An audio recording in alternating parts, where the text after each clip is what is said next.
Governor Josh Stein is raising concern about the federal government's ability to respond to future natural disasters because of possible program and budget cuts. Yeah, that message part of a news conference Stein and some other agency leaders held, marking the first week of this year's hurricane season. Here's a look at some of the biggest takeaways. I'm very concerned. I think that we all have reason to be worried. There are cuts happening at the federal government that are going to impact the quality of services that affect people's lives.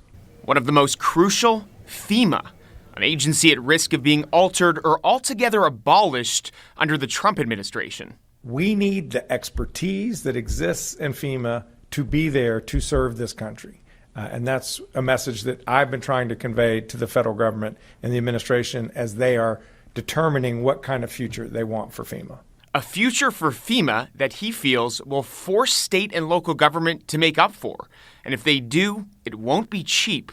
All part of Governor Stein's message to members of the media Thursday. But even if you dramatically restructure FEMA and have this federal government step away from helping states that are hit, there's going to be a real financial consequence to each state that's impacted. Meaning states will have to budget accordingly. And with FEMA's reimbursement rates between 90 and 100% for major or catastrophic storms, the question becomes how. While there really is no set solution for all other levels of government, cooperation is key. The uncertainty and the evolution of the federal disaster response and recovery landscape reinforces the need for continued strong partnerships at the state, local, and tribal levels. Together, we can remain North Carolina strong. Of course, North Carolinians have a role to play too. Plan and prepare way before any possible hurricane. And if we were to get slammed by another storm, watch out for any misinformation.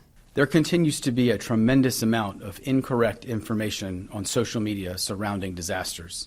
It is so important that you fact check what you see online and ask questions. And when seeking sources online, make sure they're reputable.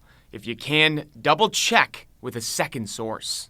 Remember that anyone can post anything that they wish online without regard to how it will impact people. And as for this year's hurricane season, now in its first week, NOAA's predicting 6 to 10 hurricanes. 3 to 5 of them could hit major hurricane status with winds above 110 miles per hour.